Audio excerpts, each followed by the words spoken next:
12 seems to be the age when kids start putting the heat on their parents about the truth behind Santa. I was certainly no exception to this rule.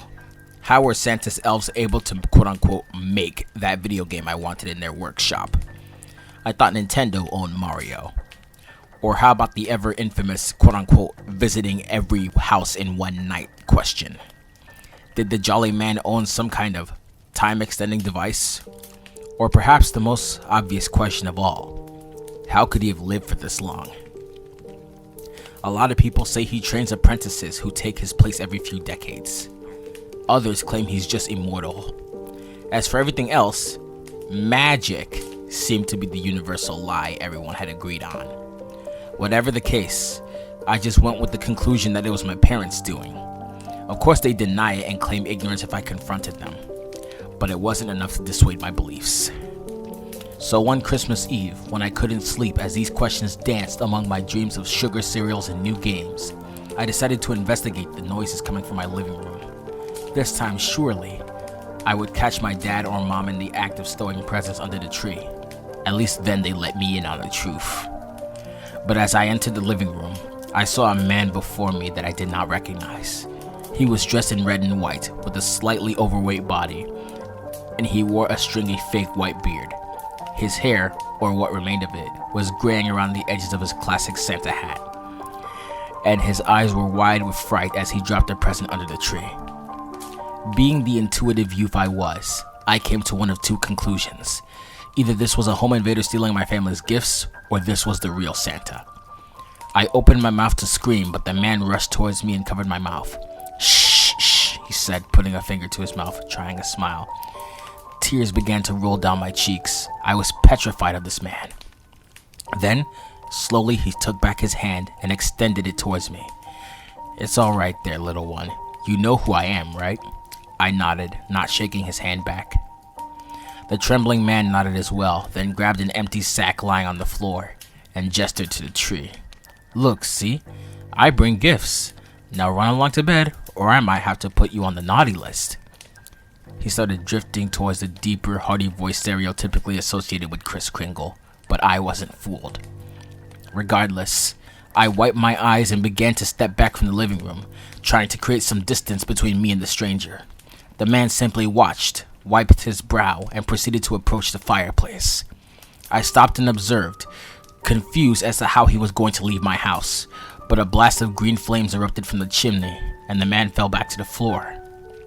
I couldn't see his face, but I'm certain it was twisted in fear like my own.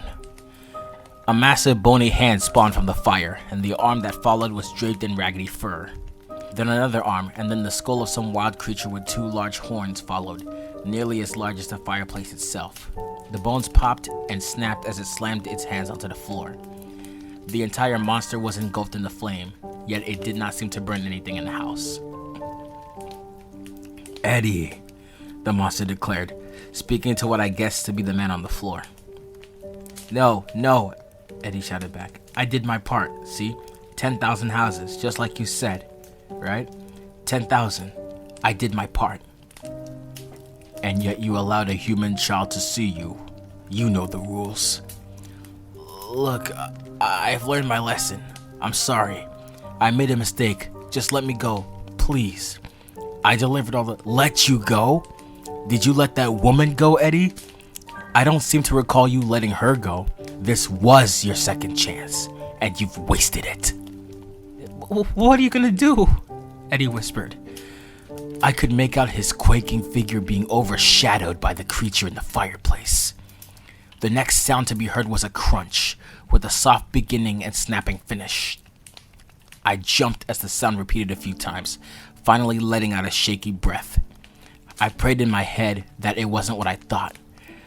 But when the creature reared its head towards me, I saw the red and white pants hanging from its mouth as it chewed on Eddie's corpse, then watched it slurp up his legs like strands of spaghetti. I covered my eyes and tried to tell myself it wasn't real. It wasn't real. It wasn't real. And after a quiet minute, I peeked between my fingers to see the monster staring back at me from the fireplace. The pace of my breathing grew quicker and sharper, my eyes unable to escape from the grasp of those empty eye sockets. Now run off back to bed, little one, or else I might put you on the naughty list. My legs finally found the strength to leave, and I sprinted for my parents' room, diving into the sheets with them. There wasn't a trace of the events of the nights before when my family went down to the tree the next morning. There was even a little note next to an empty glass and a half-eaten cookie on the table. Have a Merry Christmas, S. Claus. As much as I tried to take in the warm, comforting atmosphere that came with Christmas Day, I couldn't stop watching the fireplace, terrified that the monster would return. At the least, now I knew the truth about Santa Claus.